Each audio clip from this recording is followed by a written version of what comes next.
Nous sommes avec Madame Duflo. Est-ce que vous pouvez nous rappeler vos titres? Oui, je travaille dans la fonction publique hospitalière en tant que psychologue et thérapeute familial, mais je suis aussi membre du CSA, au comité expert jeune public, et j'ai fondé avec des professionnels de la santé un collectif, le collectif Surexposition Écran. Alors comment lutter contre l'addiction aux écrans? Alors, je suis désolée de vous décevoir, mais on lutte que très difficilement contre une addiction. Parce que le propre de l'addiction, c'est qu'elle nous empêche d'avoir un libre arbitre sur nos actions ou nos décisions. Et en particulier si on est un enfant. Parce que le libre arbitre, c'est l'effet d'une formation, d'un développement. Alors, ce qui fait qu'aujourd'hui, les parents sont tout à fait démunis parce qu'ils se retrouvent parfois avec 1, 2, 3 drogués à la maison s'ils ont par exemple 3 enfants. Concrètement, c'est 3 enfants qui passent quasiment tout leur temps sur les écrans et les parents n'arrivent pas à les décrocher, ou quand l'enfant est là, il est là sans être là, comme un drogué qui pense toujours à le temps d'après où il va pouvoir retourner jouer à ses jeux vidéo ou sur ses réseaux sociaux. Donc c'est un vrai calvaire pour les parents et pour les professionnels de l'enfance, en particulier pour les enseignants. C'est aussi une horreur parce que l'enseignant, pour pouvoir transmettre, il a besoin d'une chose essentielle, c'est l'attention de l'enfant, sa concentration. Et cette attention, elle est bloquée par les écrans parce que les écrans surstimulent l'attention réflexe aux dépens d'une attention volontaire ou concentration. Je crois que vous avez également écrit un ouvrage sur la thématique. J'ai écrit un ouvrage pour alerter et qui reprend l'ensemble des études existantes et aussi pour témoigner de ce que me racontent les parents et les enfants. Ça s'intitule « Quand les écrans deviennent neurotoxiques, protégeons le cerveau de nos enfants ».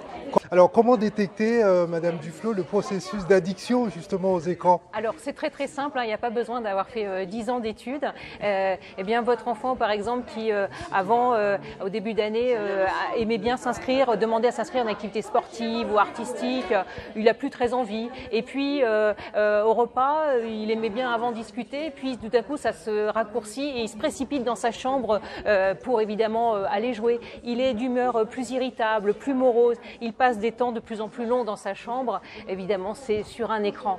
Voilà, c'est à peu près les signes. Et souvent, ça s'accompagne d'une chute, évidemment, des résultats scolaires et de moins d'échanges avec sa mamie, de moins de sorties aussi à l'extérieur. Est-ce qu'il faut consulter un spécialiste quand on remarque Non, d'abord, cela? il faut se dire qu'à la maison, le parent, c'est le roi, c'est le chef. Donc, c'est à lui d'imposer les règles et son enfant court un danger puisque là, il devient soumis aux écrans. Donc, il faut discuter, quand c'est un ado, discuter avec lui du temps qu'il y passe, essayer qu'il évalue, qu'il s'auto-évalue et voir ce qu'il le juge être un bon temps, un temps normal devant les écrans. Et généralement, les ados, quand ils parlent, ils sont capables d'évaluer ce qui est bien et moins bien. Et à ce moment-là, mettre en place une sorte de protocole et être là comme parent pour l'aider à tenir comme dans une cure de sevrage. Ah, t'es tenté, mais je suis là, on va sortir, on va faire autre chose. Mais c'est très dur. Plus facile à dire qu'à faire. On peut vous suivre sur les réseaux sociaux? Vous avez un site internet? Pas du tout, non. Non, j'ai un site, internet qui s'appelle sabineduflo.fr où j'essaye de recenser toutes les études actuelles sur le sujet, voilà, pour aider les parents à comprendre. Merci d'être intervenu sur notre antenne. Merci à vous, monsieur.